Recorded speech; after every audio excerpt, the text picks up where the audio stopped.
So in this video, what we are basically going to do is we are going to create a we're going to create an MPI cluster using master and slave.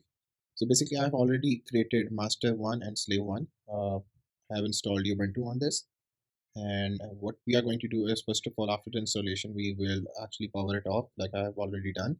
And then what I am going to do is go to the settings and increase the memory, then the processors to 4, and then accelerate. Then go to the video memory and accelerate it to 128 MB, so it could be much better. And networks, basically, what I'm going to do on adapter 1 is that I'm going to make it a bridge adapter, and then on adapter 2 I'm going to make it NAT and apply it. So now I'm going to run this master, and then similarly on a slave, we will do the same steps that are like increasing the processors to 4, and then actually enabling the 3D rendering and the video memory. And then same goes for the network, bridge adapter, and the second is NAT. And apply it and turn it on. So actually go to the settings, then increase the display size. Okay. Increase the display size to 1080, apply, keep checkers. Okay. So basically what we are going to do first of all is we are going to create a bridge connect. We are going to set the bridge adapter, and basically we are going to set this first internet. Go to settings, we are going to do this manual. We are going to type in the address 192.168.10.1. You can use the same, it doesn't matter, 255.255.0, and we'll change this, copy this address and paste it here. And then actually I'm going to change this particular thing to 2 and apply it. Similarly, we are going to actually first of all do the display settings, go to display, 1080, apply, keep changes, then go to the network, go to the bridge adapter, and manually set this to.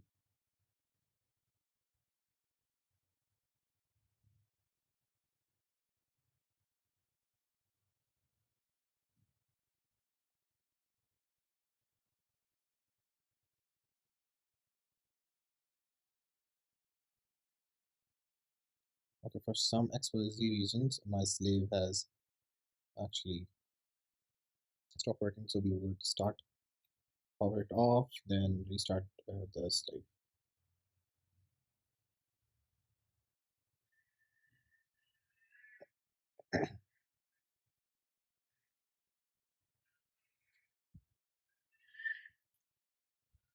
And then we can actually log into my account.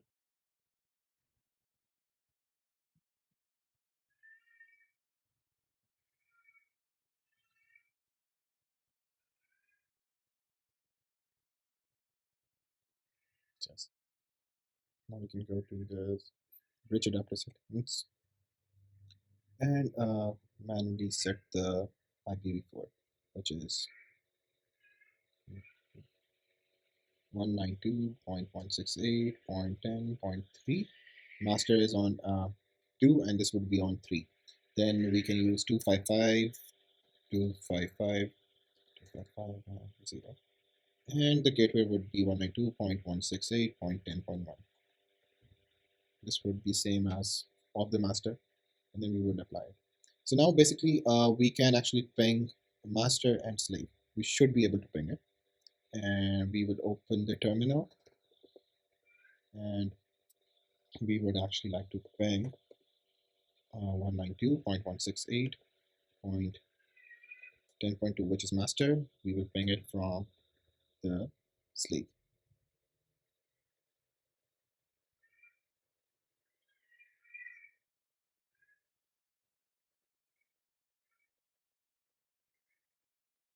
Okay, so basically we have transmitted 3 packets successfully. Now we would also uh, ping slave from master,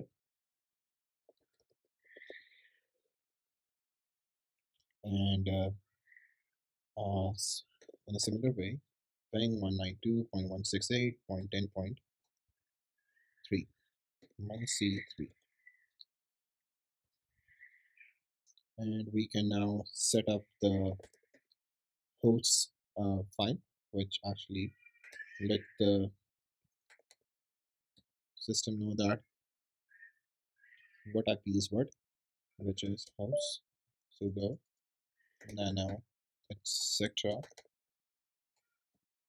hosts.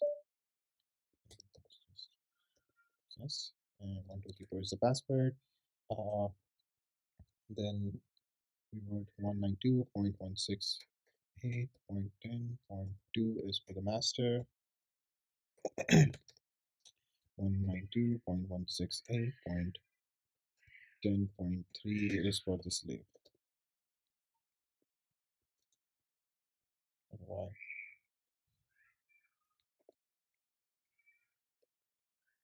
192.168.10.2 for the master. 192.168.10.3 for the slave.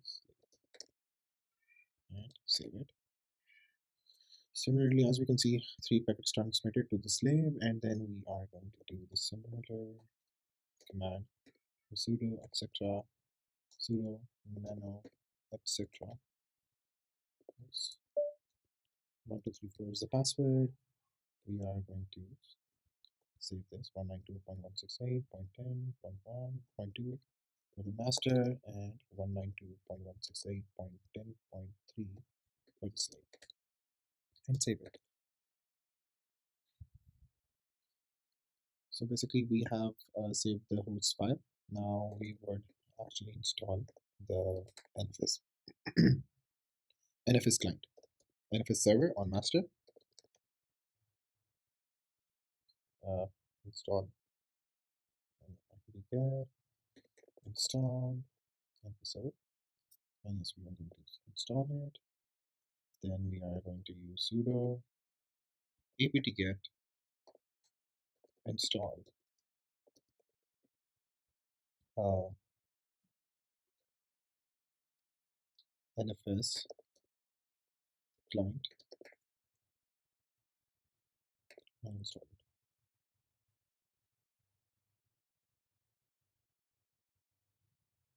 Now we will make mkdir mirror,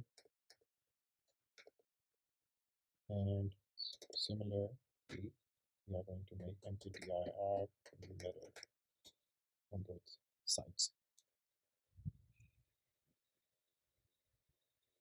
And then we are going to go to Firefox,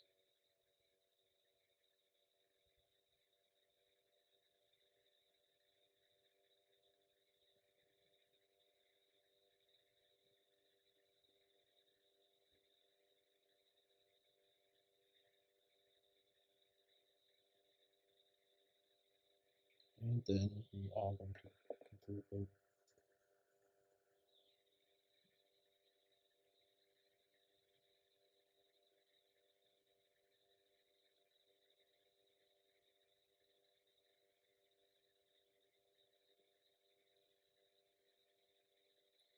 And I will just log in my account and open the Google Docs that I've created that has different commands that I will be executing uh, in the server as well as the client.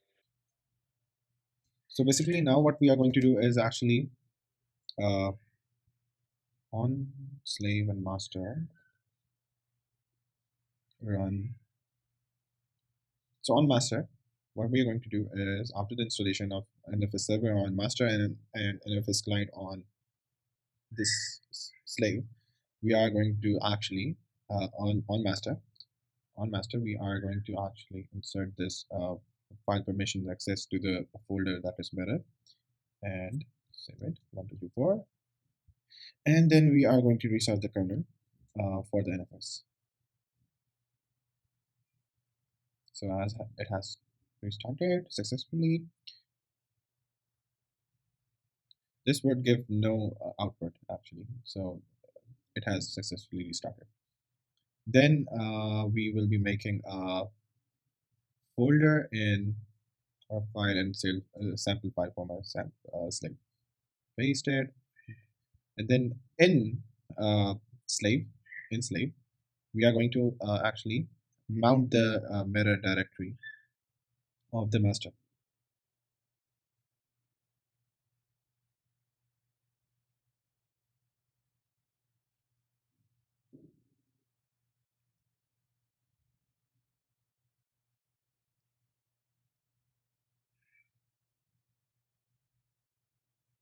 So yes, basically before mounting, what we have to do, actually have to restart the slave and the master too, but I have already restarted the master, uh, but I haven't restarted the slave, so I'm now restarting it. We will restart the slave.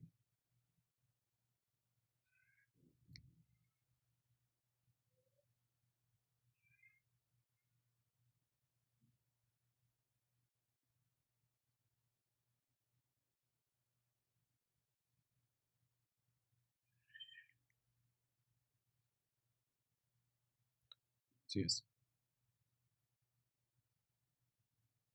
So as we can see, after restarting, there is a question mark on the network thing.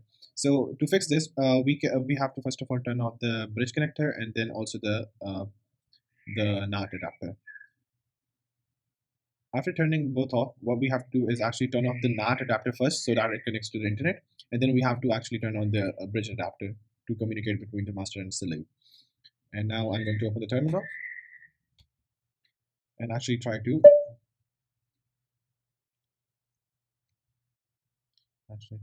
open that doc file. Okay.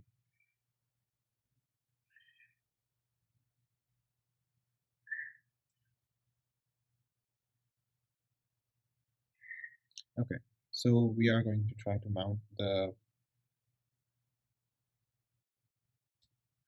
Okay. So 1234 is the password, and it has successfully mounted. So to actually mount the make this process automated so that we don't have to mount each and every time, we can actually uh, put this command in the fstat file, but so that it actually mounts the folder whenever we start the machine.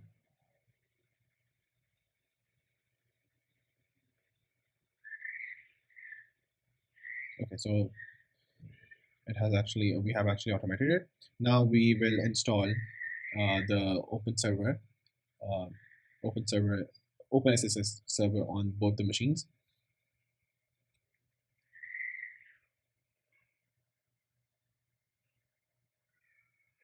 Copy it and paste it. Yes, and similarly on the master.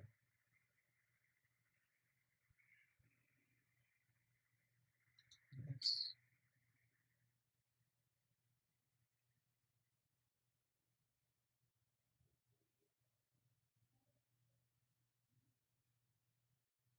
Okay, so now we will make this user,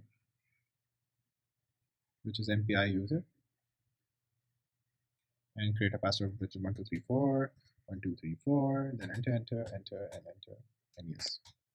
Okay, so on the other side, we will also use this command to create the MPI user and paste it and use 1234, 1234,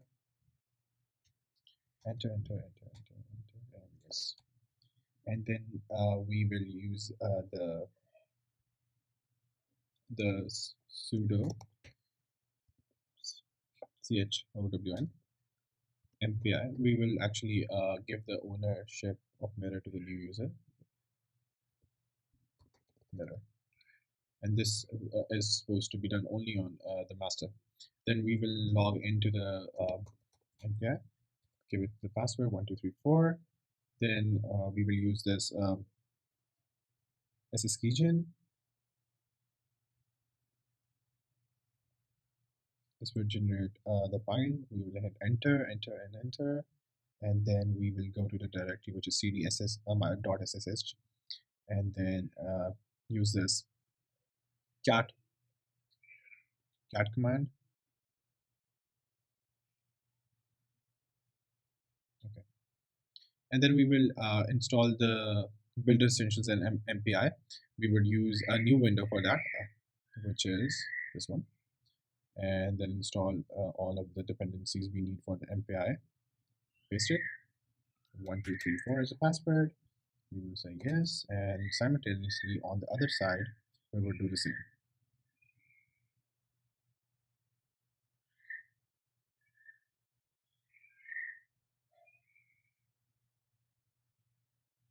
Paste it, enter Y,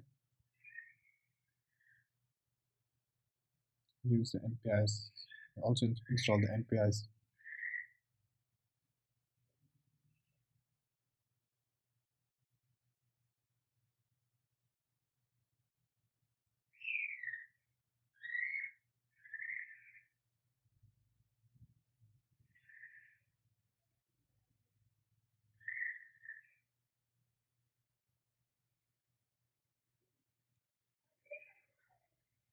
Okay, we will install the MPI library, hit yes, and wait for the slave to actually process it too.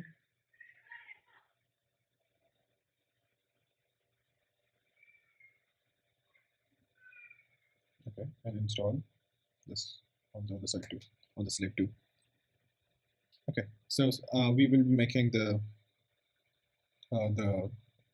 files, and the .c file, that is the code we will have to test it on, and the machine file. First of all, we will create the machine file, which will create in the root, and then say sudo nano machine file. 1234 is the password. Okay.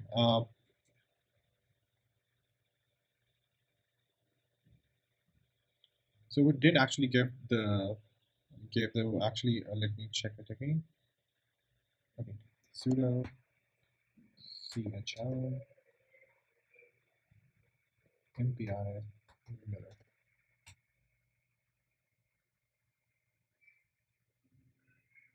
1234. Okay, let me restart the terminal. Actually, su minus mpi 1234 sudo nano the machine file 1234. Okay, is not in the sudo files. Okay.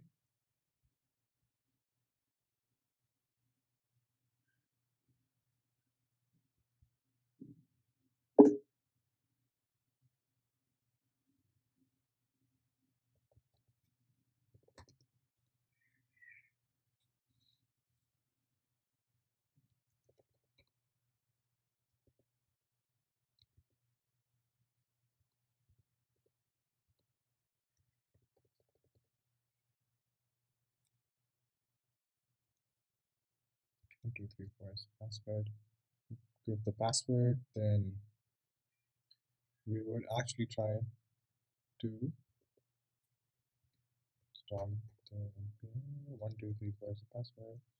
Use ls, and then we would try to make the file again. That is machine file, and then we would write the IP address 168.10.2 and give the number of processes, then 192.168.10.3 and give the number of processes, and then save it. Similarly, we are going to make a MPI hello code, which will be MPI hello file.c, and copy the code present here and paste it here. And then yes, and see, we have two files now. We are going to actually compile the object file, and then try to run the this. So there's a host key verification field. We will check this. What caused this? We were trying to actually log into the slave. Yes. So yes, this has actually logged into the slave. We will close the terminal. We will open the terminal again, and then let me have a look at su minus MPI and 1234. Then we will actually try that last command again, which is this one.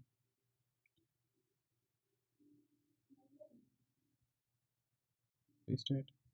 Okay, so as we can see, we have the process. So actually, what I missed was that we had to like SSH into the slave so that the key was the fingerprint of the key.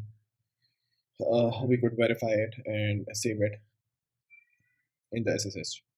So yes, as we can see, we have successfully compiled the processes, hello from processor 1, 2, 3, 4, and 5, 6, 7, and this was the output we needed.